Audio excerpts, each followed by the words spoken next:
Tenemos las 8 en punto, es un gusto saludarlos. Arrancamos semana aquí en Sala de Prensa de Noticias Caracol en Vivo. Les damos la bienvenida a partir de ahora a esta conversación. Los estaremos leyendo a través de todas nuestras plataformas digitales, nuestro canal de YouTube, nuestra página de Facebook, de Instagram, de TikTok, para que hagan parte activa de este análisis y esta discusión de hoy. Por supuesto, alrededor de un hombre muy importante para el gobierno del presidente Gustavo Petro, el ministro de Hacienda, Ricardo Bonilla, que no ha tenido días fáciles. Hoy puntualmente no vio avance alguno en lo que tiene que ver con sus objetivos en el Congreso, la ley de financiamiento o la reforma tributaria por 12 billones de pesos con la que empieza o espera llenar ese hueco de 12 billones que le hace falta al presupuesto desfinanciado de 523 billones de pesos, y también en lo que tiene que ver con los créditos internacionales que aspira a lograr el gobierno a través de la muy cuestionada Comisión Interparlamentaria de Crédito Público del Congreso de la República, para analizar la viabilidad de la permanencia del ministro Bonilla en este cargo y los efectos de la revelación de la unidad investigativa de Noticias Caracol este fin de semana. Saludo hasta ahora a Pedro Viveros y Gabriel Cifuentes, analistas políticos de aquí de la casa. Gabriel, un gusto. María Camila, para usted, para Pedro y por supuesto para toda la audiencia, feliz noche. Don Pedro Viveros, un gusto también saludarlo en esta noche de lunes. Un saludo, María Camila, a usted, a Gabriel y a todos los que nos ven. Arranco con la pregunta para los dos, la misma, y es sobre la viabilidad de Ricardo Bonilla en el cargo de ministro de Hacienda, el ministro más importante, la figura más respetada en todos los gobiernos precisamente por el peso y la seriedad del cargo, tras estas revelaciones de Noticias Caracol, esa declaración de María Alejandra Benavides, su ex asesora, ante la Fiscalía, en la que dice que él era consciente y que él aprobó esas muy cuestionadas y presuntas transacciones con los congresistas a cambio de la aprobación de los créditos internacionales. ¿Es viable su permanencia allí, Gabriel? No es ideal, digamos, en el plano de lo ético, en el plano incluso del daño que le puede hacer al gobierno, tener un ministro de Hacienda que tenga que gastar tanta energía en su propia defensa.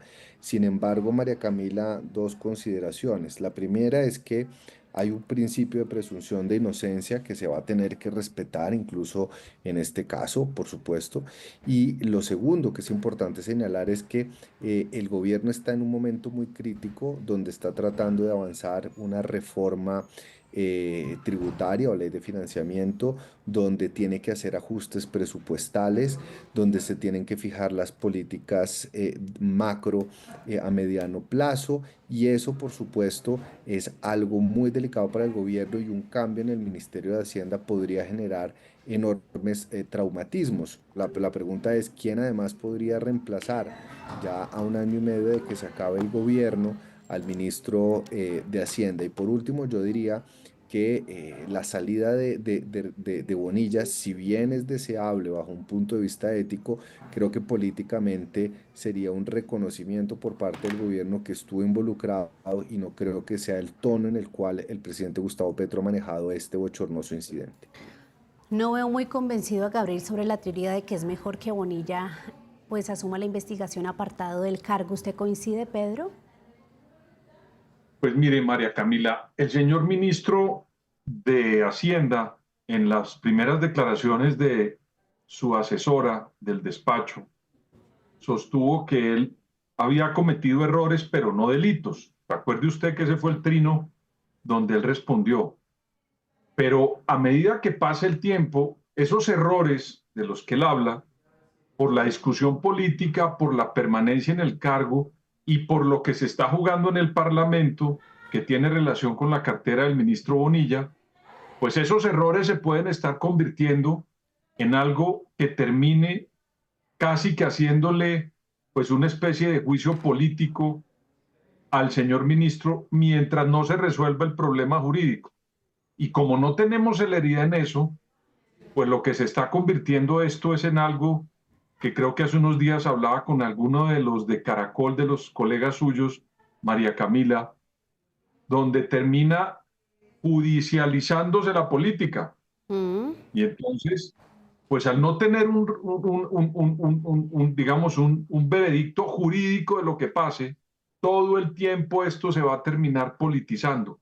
Y eso no le conviene al gobierno, no le conviene al doctor Bonilla y no le conviene a las reformas del presidente. Si el doctor Bonilla llegara a irse del cargo, sería el segundo ministro de alto calado que cae. Mire, el canciller Leiva se fue por un escándalo y el doctor Bonilla se iría por este. Ellos se fueron anticipadamente, por ejemplo, Velasco, que ya tenía ahí unos problemas detrás que le estaban pisando la cola, y se fue y pues lo reemplazó el doctor Cristo. Pero el doctor Bonilla tiene unas implicaciones muy graves, sobre todo para el mensaje a la banca internacional y a los órganos multilaterales en esta materia. Pero le repito, esto está como, yo estaba muy joven, María Camila, es que yo siempre digo lo mismo, pero... Eso le iba a decir, que siempre me dice lo mismo. Me digo joven siempre, pero en el gobierno de Ernesto Samper, en un episodio que no es parecido, pero alguien dijo una frase, si no estoy mal, fue Álvaro Gómez Hurtado, que dijo, el presidente no se puede quedar, algo así, el presidente no se puede ir, pero tampoco se puede quedar. Hablando de Ernesto Samper en el 8000, yo traería esa frase para el caso del ministro Bonilla, ¿sabe, María Camila? Bueno, pero entonces, Gabriela, para mucha gente que hoy pide la renuncia a la cabeza del ministro, ¿cómo explica uno que pesa más lo que usted mencionaba, los enormes traumatismos que puede generar su salida sobre la balanza frente a responder por un escándalo que, si bien Pedro lo dijo, sería el segundo ministro? El escándalo de los pasaportes llegó a la Procuraduría, es decir, era mucho menor. Y hoy no le avanzaron ninguno de los temas al ministro, y muchos de los congresistas decían, es que hay mucho ruido por la investigación. Sí, pero aquí, digamos, lo de Leiva, hubo una suspensión de la Procuraduría, ¿no? A él no lo apartaron, él lo apartó la Procuraduría, no fue el presidente. Pero acuérdese que incluso estuvo en entredicho el acatamiento de esa suspensión. Pero políticamente es impacto para el gobierno que le separen a un ministro. Y nombraron a Luis Gilberto Murillo, o sea, es decir... Claro, o sea, lo que quiero decir es, hubo una suspensión, una sanción de la Procuraduría de por medio, tiene un costo político inmenso, pero lo que yo creo es que en Colombia hay dos deportes, el deporte de pedir cabezas y el deporte de atornillar a los ministros, y de ahí nos salimos. Lo que yo sí creo, María Camila, es que esto, sin lugar a dudas, como lo hablábamos esta mañana, va a tener un impacto en el trámite de las reformas, pero eso se suma o no solo por este escándalo. Ministros con escándalos a cuestas que han sacado adelante reformas, hay muchos y hay muchos ejemplos.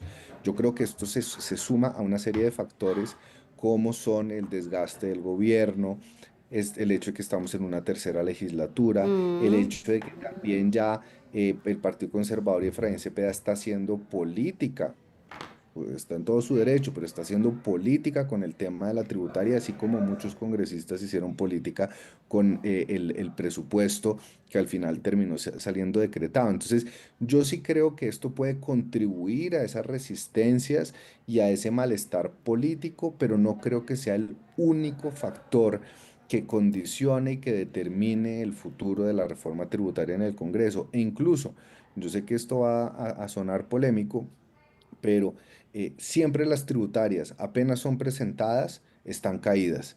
Y sin embargo, no hay proyecto de tributaria, salvo el de Carrasquilla, que tuvo que retirar, que no haya sido aprobado por el Congreso, por una sencilla razón, María Camila, y es que si no se aprueban estas tributarias, se les acaba también la gasolina para ejecutar proyectos en las regiones que en un año preelectoral pues son muy importantes. Yo no quiero decir que vaya a pasar la tributaria, creo que está en cuidados intensivos, pero creo también que este escándalo con el ministro, si bien puede generar ruido, no es el único y no sé si es el factor más importante para determinar la suerte de la tributaria en el Congreso. Tenemos ya las 8 de la noche, 9 minutos, y es que, Pedro, quiero contarle algo que Gabriel me mencionó esta mañana, porque él está desde muy temprano aquí trabajando y puntualmente en la primera emisión de Noticias Caracol. Con su almendrón. Con el almendrón, las movidas de la semana. Y me lo encontré aquí en el pasillo y me dijo algo que constaté en el Congreso a lo largo del día. Él me dijo, ¿será que el moralismo a los congresistas les alcanza para decir no, yo no le apruebo esa reforma al ministro porque está en tremendo escándalo, más allá de las conversaciones y esos hilos que se mueven siempre en esa dinámica.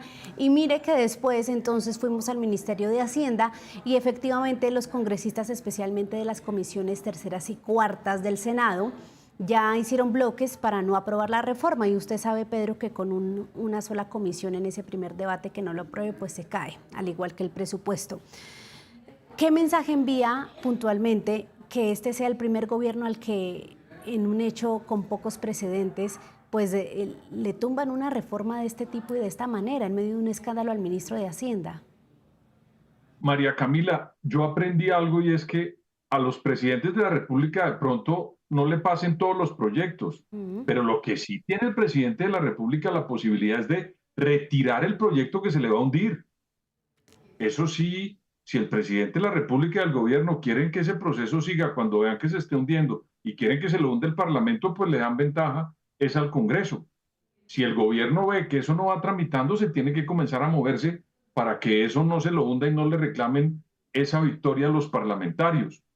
Mire, María Camila, este problema de Bonilla, según los que están siguiéndolo al detalle, dicen que esto apenas está comenzando. Exactamente. Entonces, si fuera parlamentario y soy aforado, me termino votando un proceso, un proyecto o algo en el Congreso o alguna cosa, alguien en este debate que se viene ahora electoral termina metiéndome a mí una demanda y yo termino metido en un problema por haber aprobado algo que tiene algún tipo de mancha por parte del ministro y las denuncias que hay. Entonces todos esos señores también se están jugando la posibilidad o la posibilidad de ser reelegidos o de salir adelante en las próximas votaciones, porque recuerde usted que este gobierno ya se acabó. Es un gobierno que está, si usted quita las elecciones en el cronograma, tiene 1 año y 4 meses. Y yo, salvo alguien que me diga lo contrario, muy pocas veces he visto que los parlamentarios se la jueguen para sacarle tributos a las personas, faltando menos de 1 año para comenzar una campaña a la reelección. Eso es lo que a mí, digamos, medio me genera muchas dudas de que estos señores se metan, el tema jurídico y el tema político. Sí, y le digo algo, Pedro, de hecho muchos nos decían eso fuera de micrófonos, como es que no es el momento para una tributaria, empezando porque ya le aprobamos una y le aprobamos el presupuesto de 2023 desfinanciado y no nos hizo caso con el llamado que le hicimos con el presupuesto de 2024 desfinanciado y no nos hizo caso al llamado del presupuesto de 2025 también desfinanciado, lo tuvieron que recortar el de este año. Gabriel, hay gente que dice, nuestro también amigo analista Pedro Medellín nos comentó hace unas horas aquí en Noticias Caracol en Vivo que él considera que al ministro le pasó factura su inexperiencia en este tema político, porque él es mucho más técnico. ¿Usted coincide con eso, con que el ministro, mientras digamos que lo que dice su asesora es verdad, partiendo de esa declaración, mientras presionaba para que salieran los contratos y movía los 700.000 millones a gestión del riesgo, que es un tema que pasó puntualmente, que el ministro de pronto estaba haciendo eso porque pensaba que era necesario mover eso de esa manera? María Camila, dos comentarios. Uno que va dirigido a la conversación que teníamos antes que yo estoy de acuerdo con Pedro, y de hecho Carrasquilla retiró la reforma tributaria del 2021, que fue además la causa del estallido social y que en gran medida le terminó dando la presidencia al presidente Gustavo Petro. Y lo más lógico, si no ve los votos, sería no asumir ese costo político. Sin embargo, yo tengo una teoría y mi intuición me dice que el gobierno, así como va a pasar probablemente con la reforma a la salud, así como lo que posiblemente puede pasar con la tributaria, a veces prefiere que el Congreso le hunda estas reformas para tener un argumento, para echarle la culpa al Congreso, que si no se pueden financiar los proyectos es porque el Congreso de políticos tradicionales no me lo permitió, que si la salud está hecho un caos es por culpa del Congreso. Pues Gabriel, ¿sabe qué dijo el ministro de Educación la semana pasada? Que la permanencia del ICETEX depende de la reforma tributaria, cosa que no dijeron cuando la radicaron.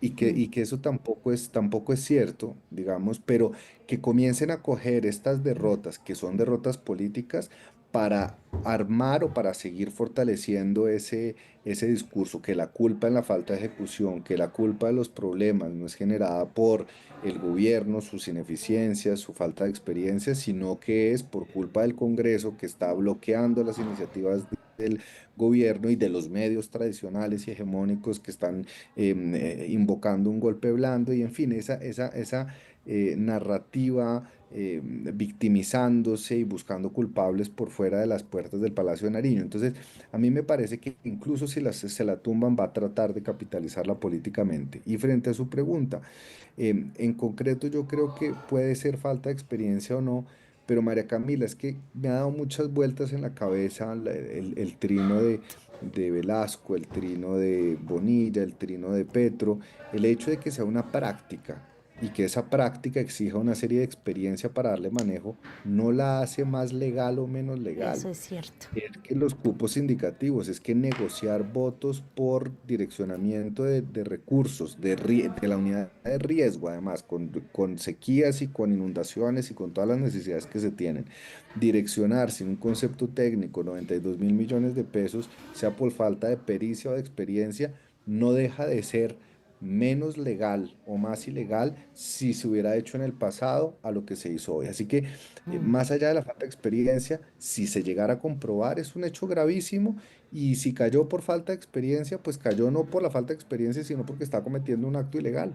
Y a ese punto, a eso que usted menciona, me lleva una pregunta, Pedro. Usted ya lo había mencionado, pero quiero ahondar en ese punto.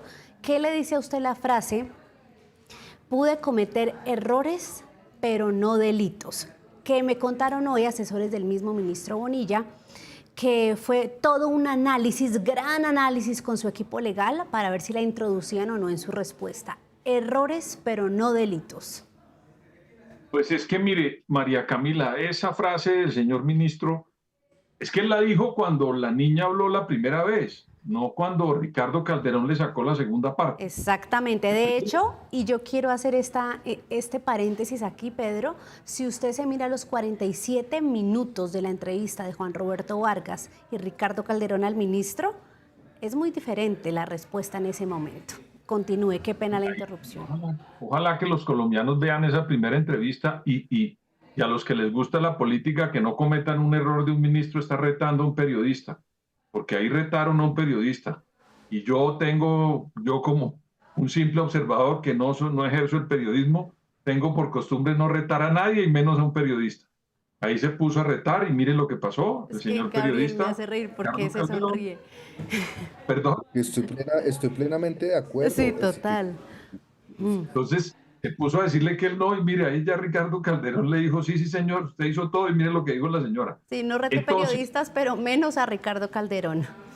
yo, Además, a nadie, yo creo que uno no debe retar a nadie, yo por lo menos a mi señora nunca. Entonces, no. Pero venga, le cuento, Señor.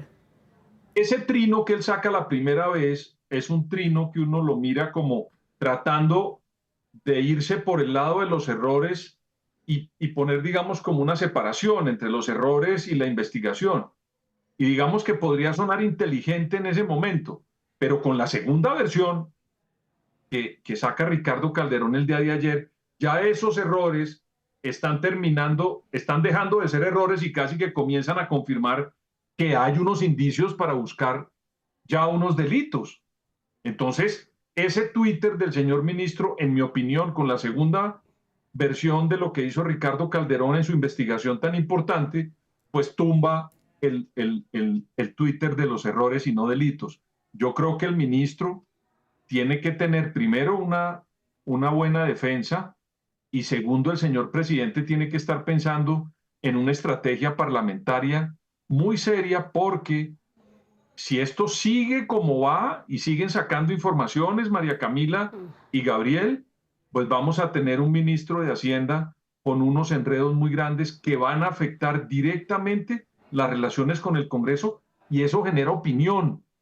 Y yo creo que también en Colombia, en este momento, uno ve las encuestas y uno comienza a mirar el ambiente y el ambiente está, digamos, como moviéndose tratando de cambiar el espectro a unos temas un poco más de la centroderecha o de la derecha, y eso no le convendría al gobierno de cara, le repito, a lo que ellos están pensando, y es en su reelección en el Parlamento, María Camila. Claro. Gabriel, Yo, quiero conocer yo su... quiero reaccionar porque yo tengo una interpretación y es que Señor. hablar de errores, a ¿Qué mí es me parece hablar que de ya errores? Es que por eso, un o sea, como delito, desglosemos esa frase. ¿Qué podría ser un error y cuándo se convierte en un delito? yo lo planteo desde un punto de vista jurídico. Señor. En el derecho penal, para que usted le imputen un delito, usted tiene que haber cometido el hecho con conciencia y voluntad. Con De lo dolo. contrario, y esa es la diferencia entre el dolo y la culpa. Mm, Los delitos contra la administración pública no tienen la culpa, son todos dolosos. sí, señor. Sin embargo, yo creo que la estrategia jurídica del ministro se va a enfocar en dos cosas. Lo primero es que nunca se desembolsaron los créditos. Razón, porque estalló el escándalo de los carrotanques antes de que se pudiera hacer. Y segundo, están enfocándose mucho en la palabra error para tratar de deslegitimar la existencia del dolo.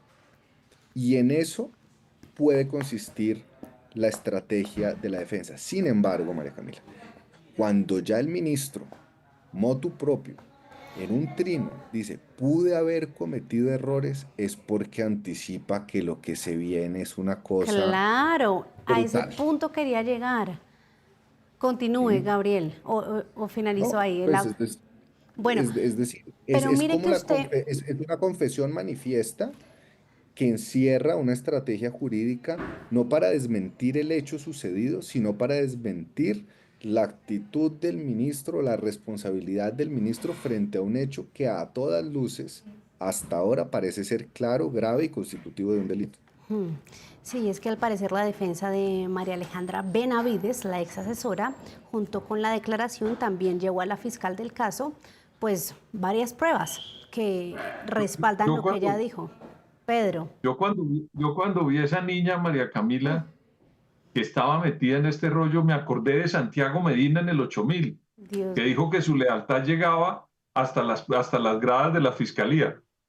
Y uno cuando uno ve a una niña que la llevaron de asesora transitoria porque no era la que estaba en el cargo, estaba reemplazando a otra, la meten en semejante rollo, pues esa niña termina diciendo, mire, yo Pero estuve aquí, Pedro, voy a contarles. eso es un Y punto bueno, pero ¿sabe qué?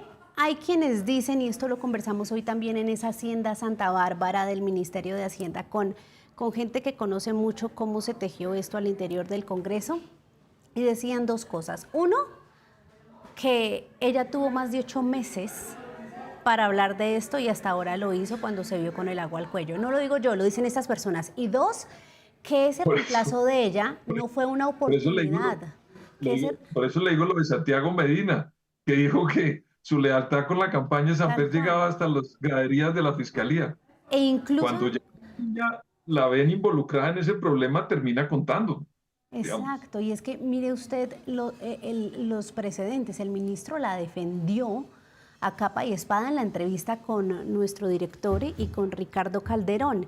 Y uno mismo la veía en el Congreso muy cercana a Jaime Ramírez, al que echó al agua en la declaración ante la Fiscalía, Gabriel.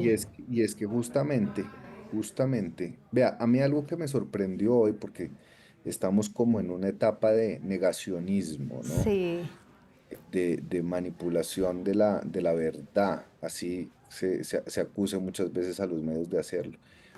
Pero cuánta gente, incluso un medio público hoy, desvirtuando las declaraciones, diciendo que había sido una asesora durante el gobierno de Duque, como si la hubieran implantado para hacerle una trampa al ministro. Esto por un lado, que yo creo que es una narrativa, digamos, una narrativa absolutamente inconveniente y que seguramente van a seguirla reproduciendo como caja de resonancia para contrarrestar el efecto político que esto tiene. Y lo segundo, María Camila, aquí todavía no ha cantado este tal Cobo, que además llegó al DAPRE y que parece ser también esa pieza que relacionaría y que abriría la caja de Pandora en donde se podría haber salpicado el ministro del Interior, y si se ve salpicado el ministro del Interior y gente al interior del DAPRE, se comienza también a cerrar ese círculo o esa primera guardia pretoriana del presidente, y eso sí sería gravísimo, porque una cosa es que haya actos de corrupción en un gobierno a esferas técnicas, a niveles menores, pero Carlos Ramón González, Sandra Ortiz, bueno, es por otro caso, pero siempre en el tema de Sí. la unidad del riesgo. El ministro Velasco, el exdirector de Función Pública, el asesor y el enlace de Congreso de la Presidencia, el ministro de Hacienda, mejor dicho. O sea, si esta novela termina siendo lo que parece ser, es probablemente no por el tamaño de los recursos que se habrían invertido, sino por el nivel y la altura del nivel de la corrupción, uno de los peores escándalos de corrupción de los últimos años. Claro, tenemos ya las 8 de la noche, 26 minutos. Nos quedan unos minutos, Pedro y Gabriel, aquí en Sala de Prensa de Noticias Caracol en Vivo, para analizar un tema que no me parece menor y que yo creo que ahí también hay varias respuestas a las preguntas que estamos dejando hoy sobre la mesa, y es lo que está pasando hoy al interior de esa Comisión Interparlamentaria de Crédito Público. Las actas de las sesiones del 2023, el año cuestionado, no aparecen. Los mismos congresistas, los nuevos que integran esa comisión, han dicho que para poder aprobar nuevos créditos quieren ver las actas. 2 meses las han solicitado y no aparecen. Y segundo, el ministro Bonilla hoy reiteró su solicitud de un crédito por $5.000 millones de libre destinación. Y nos decía la representante Saray Roballo Bechara, cordobesa, que ella le ha dicho al ministro en varias ocasiones: ministro, ya aprobamos los créditos internacionales para pagar la deuda hasta el 2025 en marzo. Y para lo que tiene que ver con presupuesto y ejecución, tiene 98 billones sin ejecutar. ¿Para qué necesita esa plata? Y tampoco dan respuesta. ¿Qué puede estar pasando ahí en esa célula, Pedro? Y además yo vi que renunciaron dos de los que están yendo allá a pasear a la Corte Suprema. Wadid Mansur y Karen Manrique. Y Wadid Mansur creo que también era presidente de la Comisión de Acusaciones, si no estoy mal. Sí, fue el presidente en la legislatura pasada. La legislatura pasada. Entonces, a mí me llama la atención que esto está generando unos impactos al interior de esa propia Comisión de Crédito Público, y eso es muy delicado porque con el antecedente de los anteriores parlamentarios que pueden terminar manchados por esto, pues estos se van a cuidar enormemente de aprobar algún tipo de decisión al interior de esa comisión. Esos son réplicas del terremoto de la niña Benavides en la fiscalía, y esas réplicas pueden seguir profundizándose. Acuérdense que hay unas réplicas que no son de alta profundidad, hay otras que sí lo son. Si esto sigue profundizándose, las réplicas del temblor van a ser más grandes, porque tengo entendido por las informaciones de prensa que esto está comenzando. Entonces, en eso coincido con Gabriel. De pronto el ministro sacó el Twitter previendo que esto se iba a profundizar en las réplicas del terremoto, María Camila. El terremoto, sí se avecina uno de gran magnitud, Gabriel. Súmele a eso, María Camila, que no han podido conformar la Comisión Interparlamentaria. O sea, estamos ante un vacío jurídico porque con la renuncia de estos dos No hay quórum. no hay quórum, no la han podido conformar. ¿Y quién va a aprobar esa papa caliente de un crédito de 5.000 millones? No va a pasar. No va a pasar. Y el gobierno quedaría muy mal porque el concepto de la comisión no es vinculante. Puede no existir el concepto, Exacto. puede ser negativo y el gobierno igual puede avanzar.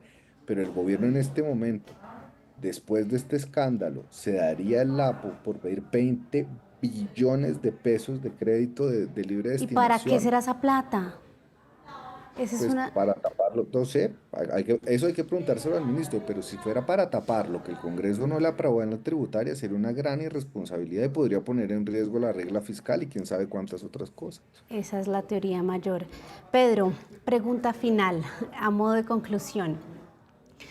¿Qué implicaciones le deja al país que el ministro de Hacienda esté en medio de este escándalo cuando también hay advertencias de incumplimiento de la regla fiscal, de presupuesto desfinanciado, de todas las calificaciones de las centrales de riesgo que tenemos aquí en la nuca también, y mire lo que se suma. María Camila, hay una frase, dos palabras en inglés que creo que Joe Biden está hoy metido en esas dos palabras que definen los gringos como el lame duck, el pato herido. Cuando se elige al presidente de Estados Unidos, el tiempo que le queda al otro en el ejercicio del poder nadie le pone atención. Entonces dicen que ese es un Bueno, él lame está duck, en eso hace rato, ¿no?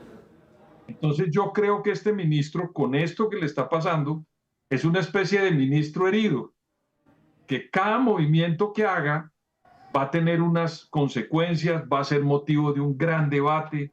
Es decir, no estamos ante un ministro que, entre otras cosas, ha sido muy serio en el manejo de las finanzas, María Camila. Él no ha sido manguiancho ni irresponsable. Pero este tema político, creo yo, que le golpea un ala al ministro en la cintura política que él tenga. Creo que estamos ante un ministro que, le repito la frase de los norteamericanos, cuando hablan del presidente saliente, está lame duck, María Camila. Un ministro con sus alas heridas, una de sus alas, dice Pedro. Gabriel, para terminar entonces, ¿a usted qué le dice todo este escándalo en medio de un panorama económico frágil que enfrenta el país? Me sumo a lo que dice Pedro, pero además el ministro de Hacienda en Colombia siempre ha sido una bisagra y siempre ha sido una figura de muchísima respetabilidad, Total. tanto interna como externamente. Es decir, es una figura que tranquiliza los mercados, donde cualquier alteración del ministro de Hacienda puede afectar el valor de la deuda pública, el dólar, quién sabe. Esa figura es un estandarte de estabilidad de cara a los mercados internacionales. Habrá que ver después de este escándalo qué impacto pueda tener esto también para efectos de la inversión, del crédito, de la calificación de riesgo en Colombia, porque no es un asunto menor. Y El sabe una ministro de cosa, Hacienda... Gabriel, voy a echarle un cuento. Es que a mí, qué pena, pero Rápidamente, Pedro. me pongo muy gráfico. Había un amigo mío que se llamaba Juan Mario Lacerna, que fue senador, que cuando empezaron a insistir en sacar a Maduro decía, no saquen a Maduro porque viene Diosdado. En este caso, yo no sé si sacan a Bonilla, ¿a quién traen? Esa es una preocupación que me queda a mí. Muchas preocupaciones sobre la mesa y pues bueno, ya veremos cuánto le duran las alas al ministro Bonilla con esta herida que muchos dicen podría ser de muerte. Hay quienes ya hablan de cuántas semanas o días podría tener el ministro allí al frente de la cartera de Hacienda. Ya veremos y ese será otro análisis al que por supuesto los invitaremos a ustedes dos, nuestro panel de lujo aquí en Sala de Prensa. Gracias, Pedro y Gabriel. Un abrazo, adiós. Y también a ustedes, los usuarios de Noticias Caracol en Vivo, que nos estuvieron dejando sus comentarios. Es una discusión con mucha tela por cortar y por supuesto muy interesante. Quédense conectados, ya llega Signo Pesos. Feliz inicio de semana para todos.